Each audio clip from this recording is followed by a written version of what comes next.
Yeah. Yeah. Cool. Yeah. So, Ash, would you like to get started with the community one? Yeah. Okay.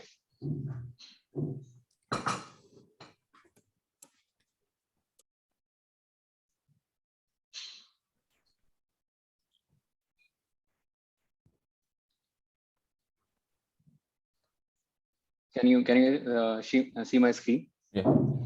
Yeah. Okay. So hello and welcome to our monthly community call. This community call is primarily meant to demo our metrics monitoring with SigNoz. So we have finally enabled metrics monitoring with SigNoz, and Ankit will be taking us through a demo. And then we'll be highlighting this month's contributors, and then we'll have a feedback session, and maybe we can have this discussion of scale performance with SigNoz in that section. So Ankit, you can take it from here. Yes. Do you want to present yourself, or do you want to just I can probably share the slides if you want? You can stop sharing and we can discuss more about the thing that we're discussing. Okay. Yes. So, Lalit, the another thing that came to my mind was like, since the queries part should be optimizable, right, as you were saying, and since ClickHouse is good in handling this aggregation queries, so we should be good in terms of handling the queries that we need, right? So our concern also was primarily around, right, in ingesting like 1 million events per second. So we will share some thoughts here also soon, like how much we are able to ingest and what type of things we are able to do. Yeah, I think if I'm not wrong, DB engine should have their its own benchmarking test for ClickHouse. So ideally speaking, we should not be testing the ClickHouse performance. We should be taking those numbers with as it is, and then we need to see what is the our codes or SigNoz codes performance per se. Yeah. And it may need like in maybe in future we can go for micro benchmarking the code segments, and we can also incorporate that kind of a performance test in our CI/CD pipeline itself. Yeah. Whenever somebody is contributing any significant code or PR, that PR itself is verified with the performance testing. Again, it's all future thoughts. So essentially, however, I think the tooling exists there even in Go. So for micro profiling, and if I'm not wrong, Raquel also has her own micro profiler. If I think I have seen it on her GitHub, so we can actually check that and see if we can incorporate that into our CI/CD pipeline. Right. It may be unconventional. Usually, not many projects do it, or we can develop our own performance suite and which can have a tiering in there. So a first layer may be micro benchmarking, and second will be actually performance or stress testing, that kind of things. Cool. Yeah, so ClickHouse mentions if the rows are small and send in batches, they should be able to ingest 200K to 500K events per second. So we just wanted to check it out, like that our structure of tables and compression or something that we are using should also hold true for that, right? So seems to be correct. So ingesting 0.5 million per second is what they said, and we are able to do that. So we need to run, we needed to run like 7 to 8 OpenTelemetry collectors to handle that load, because one OpenTelemetry collector could handle around 70,000 events per second. Okay, so that's why. Okay, so the next thing that we did was we introduced metric ingestion into our SigNoz platform. We are storing metrics in the same Prometheus format that used to be saved in Prometheus TSDB, but we are storing it in ClickHouse, and I'd love to show you how things are working right now. Hi, TK Saurav, if you're there. I don't know whether you're able to share your screen or not. So, but welcome to the community call. So, me share my screen. So this is the omniscient synthetic load generator I was talking about. OpenTelemetry also uses the same. So in the topology, we need to define a certain things like which dependent services should be called and how the latencies should be behaving, the weights and all. I don't know internally how does it handle right now, but OpenTelemetry uses the same. So I took it as a leap of faith for now. What we introduced is this dashboard tab where you should be able to create dashboards and see them and edit them. So right now I've initialized with a few infrastructure and cluster related dashboards here. So this is one panel that there are 3 machines nodes running in an EKS cluster. We will be able to see how is the CPU utilization looking like. So like 0.1, 0.11, 0.15, and over time, how is the memory usage looking like? It's a percentage, like 51% of memory is used. This is the memory usage of every container that is there. This needs to improve a bit, I guess. Yes. So this is all composable dashboard, so we can move around and play around like this. Yeah. I think this is great in terms of it can be, that dashboard feature can be utilized as a template, and even we can, like, again, that's we can put the issue or we can do that discussion on the GitHub. However, we can do some off-the-shelf dashboard for certain sort of technology stacks. Right. So automatic dashboards and pre-provisioned dashboards is something that we'll be very interested in building it up. So if we are using Kubernetes, like how many deployments were desired and how many deployments were actually available, it's the total CPU utilization, the network IO, how much disk usage, GBs of disk were used, percentage of file system used, how much CPU were requested in the pods and what were the limits, memory requested and limits, like how many pods are in the running state, how many containers by namespace are running, like how many containers are restarting. So these all these sort of metrics will be available to us from now, and so we will be able to ingest them and query them. So with the scope, Ankit, so in the dashboard, I can see the AM, PM thing is there. So whether the time, can we make that arrangement that can we make the time frame or the time zone essentially configurable? Okay. Yes. Because that needs to be done. The interpretation of the like if you have an incidence in the production, it's very it may be difficult for a operator or somebody who's looking at this dashboard, and his time zone or her time zone might be completely different as compared to the production. So, and from that perspective, AM PM creates a logical barrier, even in like most probably if it is say India or US, it's a UTC is the general time zone that is preferred. But I don't know, like that can be we can put that as an issue again. Right. So I guess viewing the time AM PM as UTC should be preferable, right?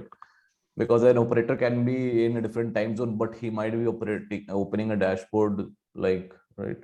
That is like in I'm familiar with Grafana, so I would I would talk about that. Okay. But this is the more of a concern around incidents. So sometimes because we have to correlate a lot of our data points across different systems, it happens that you can very well easily miss or misinterpret the time frame from 1 minute to 1 hour here and there, and that may completely change your direction of investigation. So what is it usually there? What do you say? So in Grafana, they provide the 3 options. One is UTC, Another is your local time zone of the viewer. Okay. And third one is, I think, the browser time. I don't know whether it may be different than as compared to the person's local time zone. It may be, we don't know. On the graph itself, it shows only the time frame, like 4:10. It's not even a 4, like 24 hours clock is followed. Okay. Because that will not, it's just a cognitive bias and the way human works. Nothing wrong with the graph or technology. But yeah, that's going to help. Another perspective is when we are using the colors. Like I can see the red is there. So accessibility perspective, I think we need to have certain validations or around the particular color or the user experience altogether. Right. Because red some overall means some error kind of thing. Has some problems also with the red or even green color. Right. Thank you for the feedback. Yeah, but I think this feature will be way much more powerful. I mean, people may not realize it now, but I can see that it's like we can build a whole another sort of a community around this particular feature itself. Right. Yeah. So I was discussing the next sort of thing, that what kind of metrics and use cases we will be able to enable using this feature right now. How do we do it today is we have built an exporter in OpenTelemetry collector that writes the metrics data to ClickHouse. Somewhat similar we had for traces, like ClickHouse OpenTelemetry collector, we added an exporter that would write traces to ClickHouse, or it will write metrics to ClickHouse. The exporter currently completely supports the PromQL queries. So I personally think so. In fact, in the community, like PromQL is a very powerful language that is not available in many of the SaaS tools that we use. Okay, so we have a lot of freedom in terms of writing the queries, the group by the sum, and the different functions that we can use in Prometheus. So we are completely compatible with Prometheus. And we can in the queries that we write to view dashboards, we write exact the PromQL that we use. Okay. So what kind of use cases and how we can enable metrics today is right. There is an OpenTelemetry exporter. Let me share with you.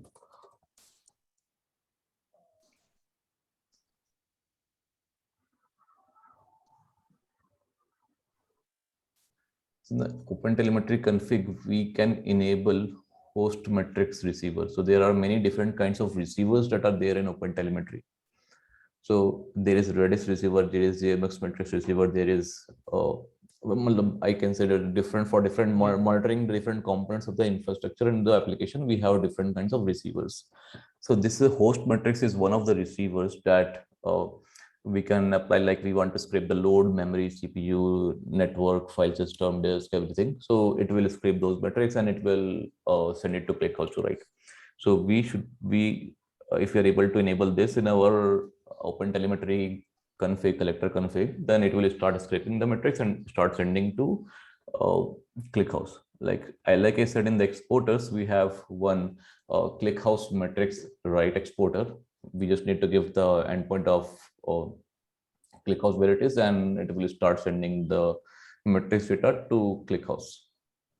Okay, so can you scroll down a bit? Yeah.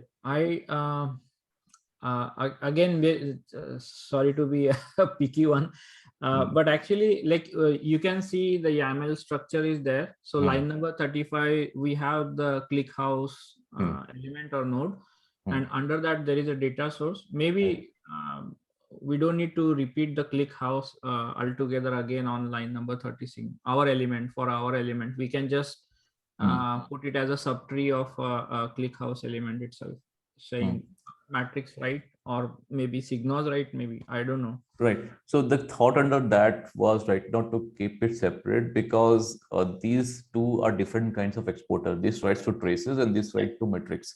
So if somebody does not want to enable metrics ingestion to SigNoz, he can separate it out from here easily. If he removes this section, then it will start just exporting traces. Yeah. Yeah, but this is what we develop, like as a SigNoz, right? Yes, we can write like for trace and metrics, and we can just comment out the metrics part. Yeah, I here. mean, what I'm trying to say is maybe SigNoz, like make our intent very clear that it is coming from the SigNoz. So probably instead of calling it as a ClickHouse matrix, why Okay, not yes. to, Right. That suggestion I got from Pranay also. Why not SigNoz exporter, right? yeah, exactly. Right. SigNoz matrix exporter or something like that. Yes. We will definitely change that. Just so that like right now like if the comments are not there, it's very difficult to distinguish between, like a matrix is there obviously on our node, Yeah. but then if somebody is not much aware of the internals of the product, then it becomes a bit difficult. Got it. Definitely. Same thing for the, like on line number 39, we are following the snake case, and in 37 we are following some different terminology. Not even Pascal case, it's all lowercase. Okay, this you want to say. So okay, got it. But this is how Like we you can see the whole yeah, well, just follow the same conventions that we the peoples are following. So The reason I'm saying this is, should also be different, right, Lalit, then? yes. Yeah, if you have two words, just separate it out by underscore. Right. So that again, I think OpenTelemetry is also not following. Right. Yeah, got it. They will correct it. Yes. Once somebody will put the issue, they will definitely correct it. Yes, I got it. Yeah, good points, Nal. So yeah, like I said, since we can enable host metrics like here, we also have Kubernetes cluster metrics that can be enabled. And I have enabled that for our own cluster. Like this is the receiver that we enabled, like its cluster, node conditions to report if they are ready and if they are under a memory pressure. So we get almost all the cluster related metrics. Okay. So let me share you. So these I have for now I have used two exporters. One is ClickHouse exporter and another is Prometheus exporter, just to see which kind of metrics and how are they being exported. So we can say this is one sort of metrics like container is ready or not, container memory requests, like memory limit, container memory limits, what are they put in the YAML files, like similarly for CPU request and CPU limits. So whole these kinds of metrics are exposed by whether the container is ready or not. So how many container restarts are being made. So this, and like how many daemon sets were desired and how much are they scheduled and misscheduled. Similarly for all the Kubernetes resources, I would say for deployments, how is the namespace performing and if there is any memory pressure in the node. So we get all these metrics from that receiver. Sorry, is there any just treat me of novice or like silly question here? Maybe do we have something around the internal network bandwidth or network packets essentially? Yes, we do have something that's in a different one. It's a system metrics. Yeah, exporter will give you those kind of metrics. Yeah. You need to install node exporter. Node network IO is there. Network errors are there.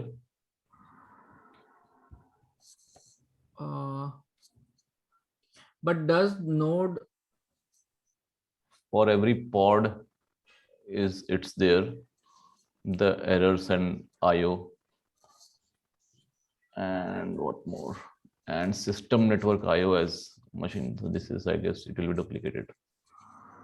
Yeah, I think it's the node one only. Yeah. So anything apart from that, Lalit, you're talking about?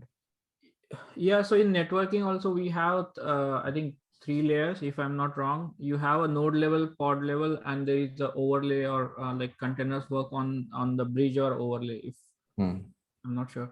But I don't know where whether we will be able to fetch successfully something on the container level. Like think like what I'm trying to understand is we are looking at the matrices from the operator perspective. So that's the reason we are more focused on the system matrices. But there might be other stakeholders which may not care so much about like what is the memory pressure or essentially the bandwidth consumed. But they might be interested into like if it is affecting my availability for that particular namespace or group of applications.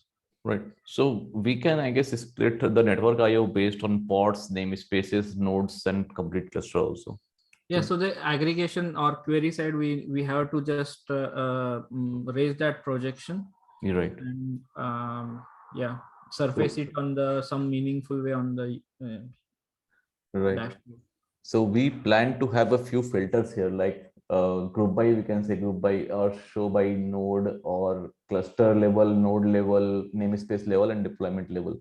So once that field is chosen, we'll show the respective those values, right? So that would help, I guess. Yeah. What is that 9.46 value? It's nothing. It's a template. We can choose these two templates. Sorry for that. So this is a template that we use to show just value, and this is for time series. No, I think this is a significant amount of work that's already done. So yeah. I wish I had more time to just work on the backend side. Yes. So this was a sample dashboard. We can create more, I guess. From here, you can choose any time series, and it's like it's writing a simple PromQL query. Let me show you an example. Sorry, and did we split the query also? In terms of query for like from the scaling perspective, I think if we have to logically split the query for matrices, logs, and traces as well. Yes. So right now the databases are different in ClickHouse for metrics and traces. So and the APIs deal with also for metrics there are separate APIs, and for traces there are separate APIs. I think it should be separate. You mean to you mean to scale both of them separately? Yes. Okay. Is it desirable, like scaling metrics query layers separately as trace layer? Probably because the retention policies on those may be completely different. Right. Like matrices are on the sampling basis, and logs are like, or traces are like coming as and when it is it just a stream. So you may, in fact, you may also have a retention policy or retention period completely different in matrices. Matrices you may put for longer period because you can do the sampling. Traces and log may not be, so it may be short-lived. Right.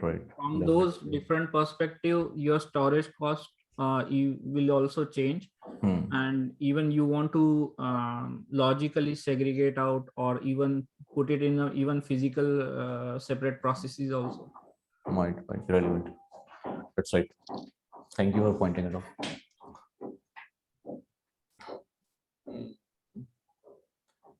Yes. So regarding enabling of metrics, a few more things we can enable, like apart from the infrastructure and cluster monitoring, OpenTelemetry has other set of receivers also. Let me show you that also.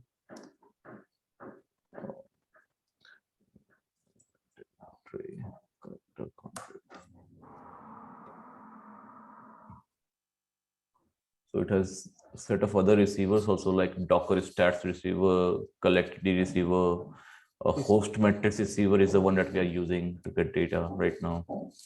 There is JMX receiver, KX cluster receiver. This is also we are using to get data about the Kubernetes cluster. So we have Kubernetes stats receiver, Nginx receiver, like Prometheus receiver and Redis receiver. So we can get data. We can use any of these receivers and plot metrics according to that, right?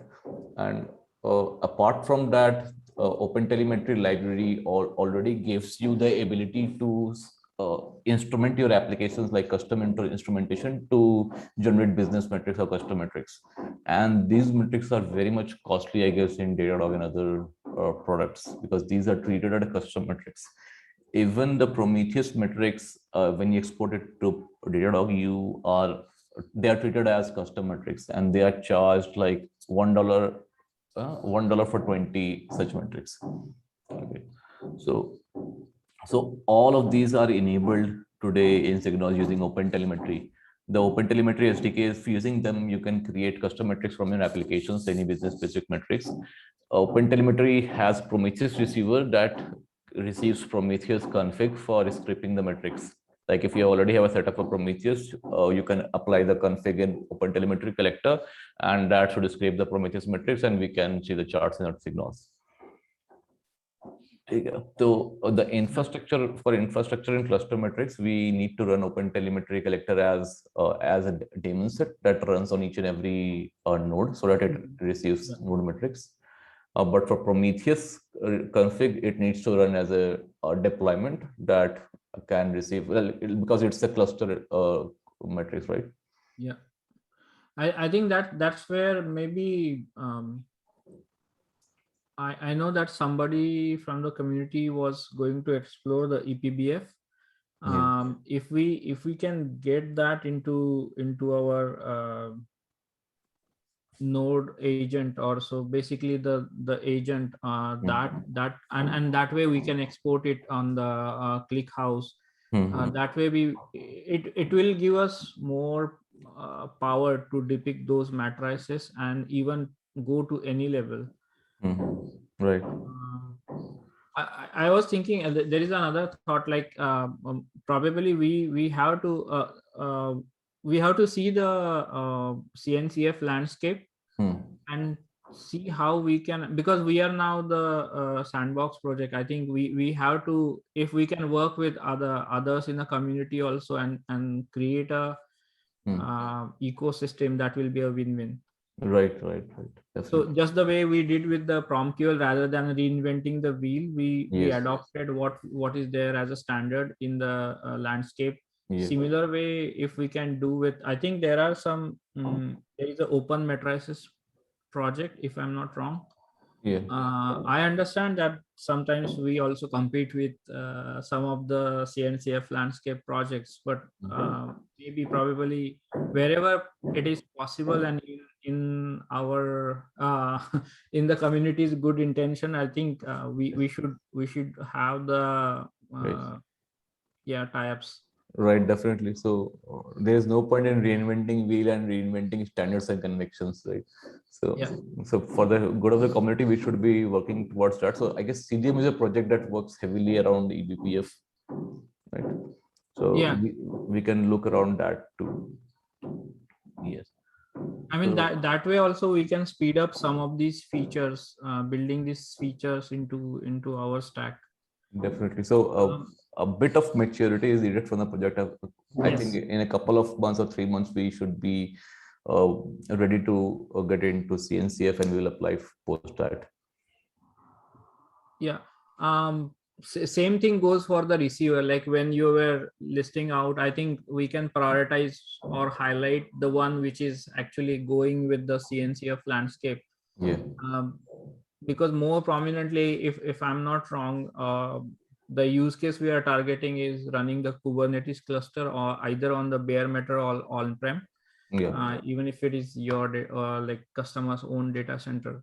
So for those, I think naturally the Kubernetes is the orchestrator, no question on that. So focusing on Docker Swarm looks shaky for me, at least personally. Right.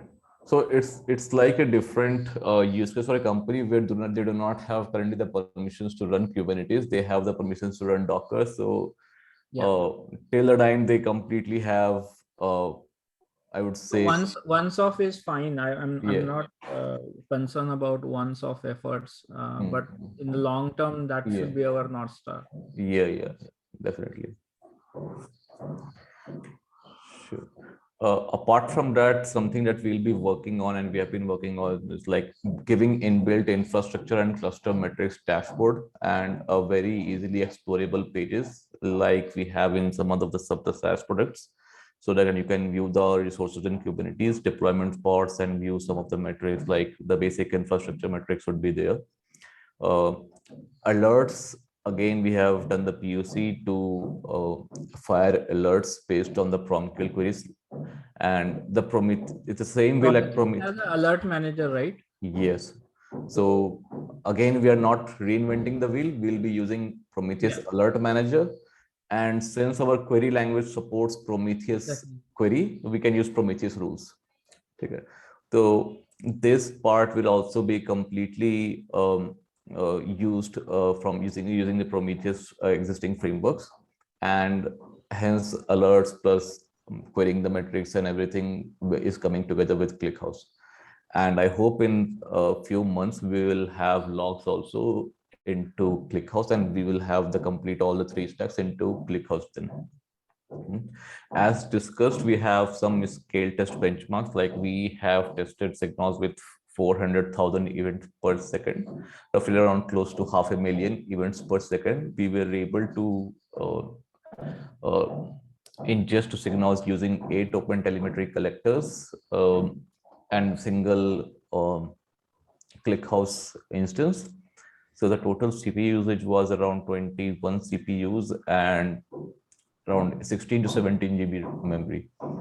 So that seemed good, and the queries were not very slow, and there still needs to be some work done in formulating the queries that are some of them might be heavy, some of them should be small and fast. So, and checking again the number of concurrent queries that can be fired to, because there will be alerts rules, right? So all these alerts rules that are set will be evaluated every minute or 5 minutes, and there can be hundreds of them.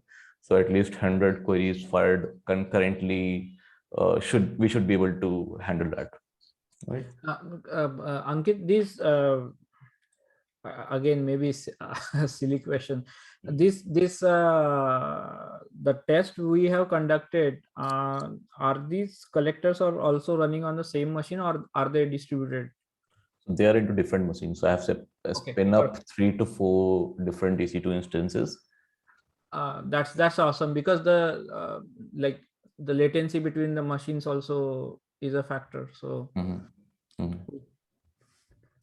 so SigNoz is a separate standalone installation, and all the loads are being generated from multiple machines, and they're sending to SigNoz. Yep. So that's all the update from my side. Happy to share some or discuss some of the feedbacks that you have. I guess Lalit has given a lot of good feedbacks. We'll look into them. Thank you, Ankit, for taking us to the demo of metrics monitoring. And thank you, Lalit, for your valuable inputs on our features. So I think the way I see it is like metrics monitoring is, of course, expanding our scope as a monitoring tool a lot. And there are 2 components to it. One is obviously launching these features, and the second part, which I think we need to work on, is community involvement around these features. So I think that itself has a huge scope in itself. And as pointed out by Lalit, we can have community involvement in each and every feature, like accessibility and the dashboarding, the charts. So I think for the next couple of weeks, in the coming months, we'll be focusing on that.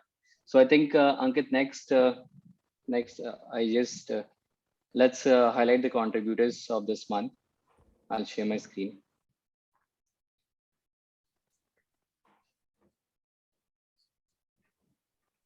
So yeah, this month we had 4 new contributors: Vamsi, Abhishek, Lucas, and Jacob. They made SigNoz a wee bit better. So thank you to them.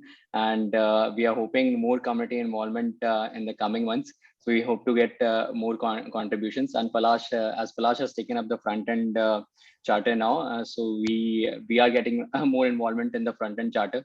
We hope to we are also participating in Hacktoberfest that's starting from the first week of October. So I think we'll be having a lot more contributor involvement next month. So now, yeah, do you guys want to discuss anything specific around the community or any feedback, Lalit, apart from obviously what we discussed currently? I think Raj has also joined the call. Raj is there, Yash is there, Saurabh is there. Yeah. Welcome. So do you guys want to discuss? Yeah. Welcome everyone on the community call. So do you guys want to discuss anything specific around contribution? Any suggestions for us? Yes. So basically, right now the Helm chart, if you want to install. I'll stop sharing. Yeah. No, I'm not sharing. Yeah, it's fine. So right now, when we want to install SigNoz using Helm chart, so we have to clone the repo, right? So what I'm thinking is, instead of cloning the repo, we can host this in within GitHub pages, and other projects are also doing this. So you can host the whole Helm charts under GitHub pages, and you just have to install by the GitHub pages. I was thinking maybe altogether we can separate out the deployment part from the core repo. Yeah, that is also fine. Yes. So can you post a few links or any link about who are using that GitHub pages? Yeah. So I currently I'm maintaining Litmus project. So we did it so I'm pasting the link. Litmus. Yep. Thank you.